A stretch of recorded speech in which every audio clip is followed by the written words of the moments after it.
First after the abrogation of the Jammu and Kashmir special status 3 months ago, a delegation of 23 European parliamentarians is in Kashmir to assess the ground situation firsthand. This is the first international delegation to visit the valley after the Article 370 purge. The delegation members met top army officials, including the commander of the Srinagar Corps, and were briefed on Pakistan-sponsored terror. The EU MPs also had separate meetings with sarpanches. They also took a shikara ride on the world-famous Dal Lake in the city. They will also be meeting the Jammu and Kashmir governor and his advisors. The EU MPs will then attend a dinner hosted a little later by the Jammu and Kashmir Chief Secretary.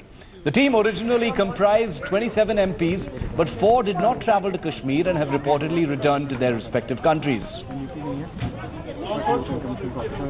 It's my first visit to Kashmir. I'm very impressed, first of all, by the beauty. And secondly, because we met a lot of activists, young people who want really to make peace here, and they are fed up with all the terrorist attacks.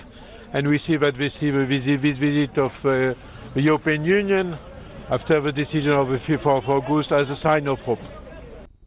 Well, India Today's Rahul spoke to Mehbooba Mufti's daughter Iltija Mufti about this delegation that's in Srinagar right now. Take a look.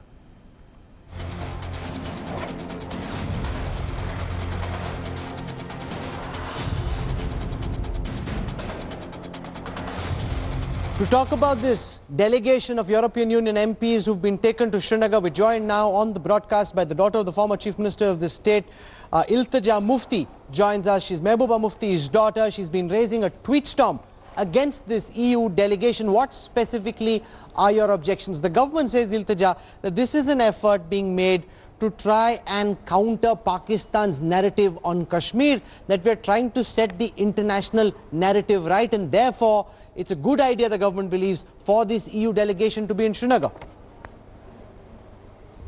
I think initially when the news trickled out about this, EU delegation that comprised of member parliaments visiting Kashmir, I was very happy, I have to tell you this. And I called up the, European Union office in Delhi, and I was told by a very senior European diplomat in very hushed tones that this was a right-leaning delegation, and she basically insinuated that I'm not sure if they'll get in touch with you.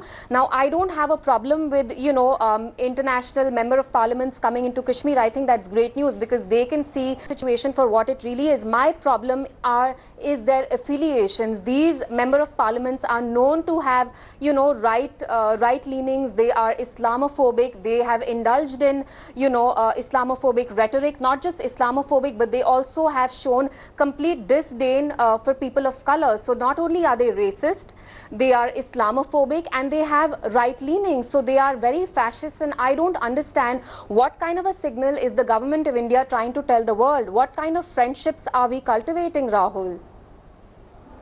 Because the government says ultimately it's their prerogative who they wish to send, and therefore if a group of delegates has come, the government says this is our effort to show them the current situation. Rahul? Is this an authoritarian regime? Because last I checked, this was very much a constitutional democracy that prides itself on its democratic values. When you don't allow a delegation headed by, Rahul Gandhi to go into Kashmir, and you're allowing right-leaning fascist MPs, who are foreigners to go in, what kind of a message are you sending? I think it's very sad, it's tragic, because it's an assault on Indian democracy and our values, which have been completely subverted for the past 3 months. I think it's a matter of shame that you don't trust your own MPs to go into Kashmir. You talk about how abrogation of Article 370, its scrapping has helped integrate people of J&K. Well, then why aren't you allowing Indian MPs to go in? Do you not trust them? What strain of nationalism is this, Rahul, that allows fascist European MPs to go into Kashmir, that gives them a red carpet welcome? Mind you, if our own MPs go into their countries, they will not even give them half of the preferential treatment that you've given them, because they are known to be racist. So it's not just that they hate Muslims, they probably hate, Indian people as well, because their rhetoric has revolved around, being xenophobic, being Islamophobic, and, I would say completely fascist. Do you think it would have been better if an Indian delegation comprising Indian MPs would have had an opportunity to go to Srinagar first, because somehow the government has given preference to these EU delegations while at the same time denying Indian political leaders the opportunity to go to Srinagar? You know, the tragic irony is that a daughter has to go to the Supreme Court to see her mother, and Yechuri Saab had to go to the Supreme Court to see, Tarigami Saab, who's a CPIM member. But, a fascist-leaning, right-leaning European Parliament MPs are being given the red carpet treatment. I don't understand, at this point in time, Rahul, the kind of wound that you've inflicted on Kashmiri people, there has to be an immediate need to restore, engagement, to re-engage with them. They find themselves isolated, they find themselves repressed. You've unleashed a reign of repression instead of, allowing Indian civil society members to go, Congress members to go, different political party members to go. You are sending, parties, European parties, which are known to indulge in anti-Muslim rhetoric to the only Muslim majority state in India. So what kind of a message are you trying to send? Is this some kind of a psychological warfare in Kashmiris? I mean, I'm not surprised that there were incidents of stone pelting and there was a complete shutdown. Were you really expecting them to give these MPs, a red carpet welcome, knowing that they've indulged in anti-Muslim rhetoric, Rahul? Now that telecom signals have been restored in Srinagar, I assume you're being in constant touch with... I'm sorry, they've been partially restored. Sure. I hate to interject you and interrupt you, but it's been a partial restoration. Let's get one thing very clear. Prepaid mobile services, and I think 60% of the valley people, they rely on prepaid. It's very tough to get a postpaid connection in the valley. So I would say it's partial restoration. Okay, sure. And Rahul, let me make it very clear. There is almost an Orwellian surveillance kind of like, on all these lines. Yeah, sorry, just go ahead. No, so my question is, have you been in touch with your mother? How's the former Chief Minister of Jammu and Kashmir doing? And what is she making of all the changes that are being implemented come the 31st of October? Well, I just returned from Kashmir a couple of days ago, and I have to say this, it'll probably get me into trouble, but I think I'm already in enough trouble and I don't want to lie. But, my mother's been given a phone. She's been allowed to have her cell phone, but we've been very clearly told that we are not to discuss politics. And, the reason why, I don't even understand why we can't even talk about the situation in Kashmir. But when I personally spoke to her, she was very distressed. And, everybody feels a deep sense of betrayal because the state has been massacred. You say you're using the garb of development, but you've demoted the state and you expect people to stay quiet. And the Indian government has now unleashed a war of attrition. They're waiting for fatigue to set in and for Kashmiris to give up. But Kashmiris are very resilient, and I don't see that happening anytime soon. But Iltija, surely you don't expect the Indian government to take to Jammu and Kashmir a delegation full of those who have taken strong positions against what India has done on Article 370, because that would completely defeat the purpose. They'll come out, they'll repeat what they've said anti-India in the past. And how would that help the government? If the government brings its friends to try and show what it's done, what's your objection?